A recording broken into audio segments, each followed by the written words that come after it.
மாமன்ற உறுப்பினர்களே, அலை வீசியது. அது விஜய் அலை, அது வெற்றி அலை, அது விசில் அலை. காசு பணம் கொடுத்தால் ஓட்டு கிடைக்கும் என நினைத்து செயல்பட்டுக் கொண்டிருந்த காலத்தில் அவற்றையெல்லாம் புறந்தள்ளி மாசு மறுபற்ற ஒரு தலைவனுக்காக எந்த தியாகம் செய்ய தயாராக மக்கள் களத்தில் குதித்ததை பார்க்க முடிந்தது. கூட்டத்திற்கு வலுக்கட்டாயமாக ஆள் சேர்த்து அனைத்து கட்சிகளும் செயல்பட்ட நேரத்தில் எங்கள் நெஞ்சம் நிறைந்த தலைவரை பார்த்துவிட வேண்டும் என்று சொந்த காசை செலவழித்து ஓடோடி வந்த மக்கள் தான் இறைவன் எங்கள் தலைவருக்கு அளித்திருக்கிற மாபெரும் அருட்கொடை. சூழ்ச்சிகள், தந்திரங்கள், முட்டுக்கட்டைகள், தடைகள் ஏராளம். அவற்றையெல்லாம் தனி மனிதராக தாங்கிக் கொண்டு ஆர்ப்பாட்டம் செய்யாமல், அலப்பறை செய்யாமல், பயந்து ஒதுங்காமல் அமைதி வழி நின்று ஒரு அமைதி புரட்சியை புரட்சி தளபதி விஜய் அவர்கள் செய்து காட்டியிருக்கிறார்கள்.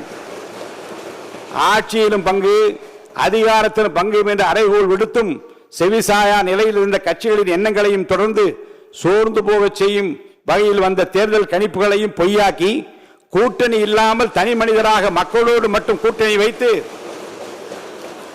ஒரு மாபெரும் வெற்றியை தமிழக வரலாற்றில் பெற்று காட்டிய பெருமை தளபதி முதலமைச்சர் அவர்களுக்கு மட்டும்தான் உண்டு. தளபதி முதல்வர் அவர்களிடம் நாடும் நாட்டு மக்களும் நிறைய எதிர்பார்க்கிறார்கள். அவர்களின் கலங்களை விளக்கமாக எதிர்பார்க்கிறார்கள்.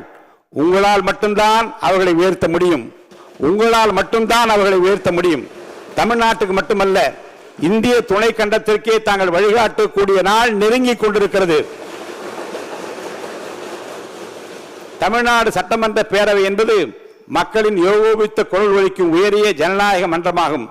சமூக நீதி, கல்வி வளர்ச்சி, மொழி உரிமை, மாநில முன்னேற்றம், தமிழகம் உயர்வடைய வகுக்கப்பட்ட பல திட்டங்களுக்கும் நிறைவேற்றப்பட்ட சட்டங்களுக்கும் அடிநாதமாக விளங்கியது. நிறைவேற்றப்பட்ட பல தீர்மானங்கள் வரலாற்றில் இடம்பெற செய்தது.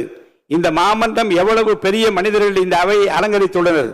ஆக்கப்பூர்வமான கருத்துக்களால் தமிழகத்தை உயர்வடைய செய்துள்ளனர். இந்த அவைக்குள்ளே இருப்பதே மிகப்பெரிய பெருமை. அந்த பெருமையை பெற்ற பலரில் நானும் ஒருவரானேன் உங்களாலே.